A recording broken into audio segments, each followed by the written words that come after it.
এই হচ্ছে লাউ শাক। আজকে হচ্ছে লাউ শাক দিয়ে মাছ দিয়ে সিদ্ধ হবে।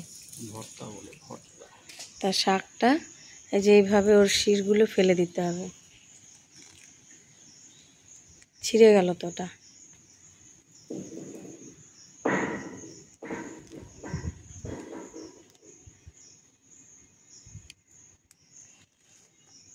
এখানে দেখতেই পাচ্ছ অনেকগুলো পাতা নিয়েছি।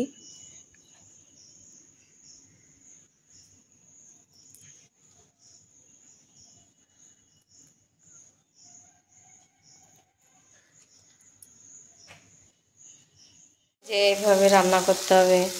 এই যে শাক একটু সিদ্ধ করে নিতে হবে, পেঁয়াজ রসুন আর মাছগুলো এরকম ভাজা করে নিতে হবে, আর সাথে শুকনো লঙ্কা কাঁচা লঙ্কা। এটা আমার রেসিপি না, আমার বরের রেসিপি। ও রান্না করছে এই রেসিপিটা, এটা আমি জানিও না এইভাবে রান্না করে খেতে হয়। ওই রান্না করছে, তো এই যে ঠিকই এইভাবে রান্না করতে হয়। এটা নাকি পরে মিক্স করতে হবে, দেখা যাক কেমন হয়। এটা খেলেই বুঝতে পারবো এটা কেমন টেস্ট। এর আগে আমি কোনোদিন এটা খাইনি, এইভাবে রান্নাও করিনি।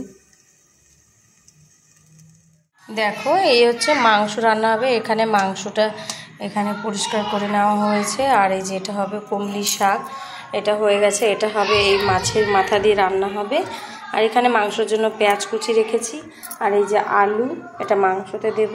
আর এখানে এই দেখো কত পরিমাণ, মানে একদম অল্প পরিমাণ একটু মশলা নিয়ে নিয়েছি। এই মশলাটা এখন মিক্স করব মাংসর জন্য।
এটা এখন বাটতে হবে। বড়মশাই আমাকে বললো যে এটা একটু মিক্স করে দাও। তো এই দেখো মাছের কাঁটাগুলো আমি সব ছাড়িয়ে ফেলে দিয়েছি। আর এগুলো এখন সব আমি এতে দেব মিক্সিতে। হ্যাঁ, এটা আমি আজকে প্রথম খাবো, তার কারণ আমরা মাছ সিদ্ধ খেয়েছি লাউ পাতা দিয়ে একটু আলাদাভাবে, সেটা ভাতের মধ্যে সিদ্ধ করে খেয়েছি। কিন্তু এটা একটু আলাদা, নতুন পদ্ধতি। এটা আমার হাজব্যান্ডই রেডি করেছে। তো ঠিক আছে, আমিও ওর সাথে দেখি, ট্রাই করে দেখি রেসিপিটা কেমন খেতে। এতে লবণ দেওয়া নেই, লবণ দিয়ে দেবো, তারপরে এটা মিক্স করে নেব।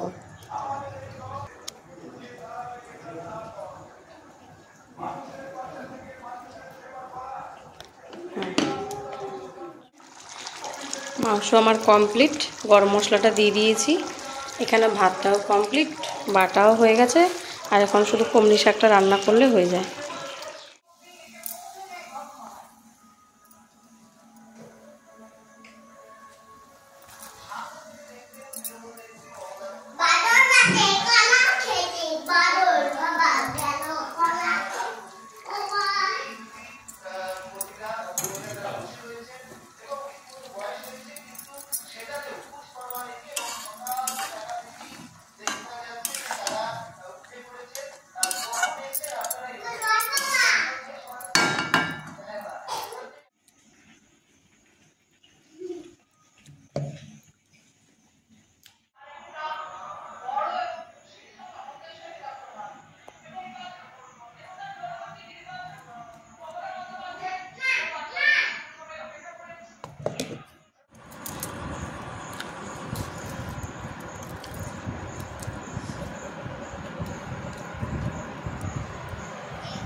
মেঘ করেছে, মাঝে মধ্যে একটু বৃষ্টি হচ্ছে। আজকে প্রচণ্ড মেঘ এসেছে।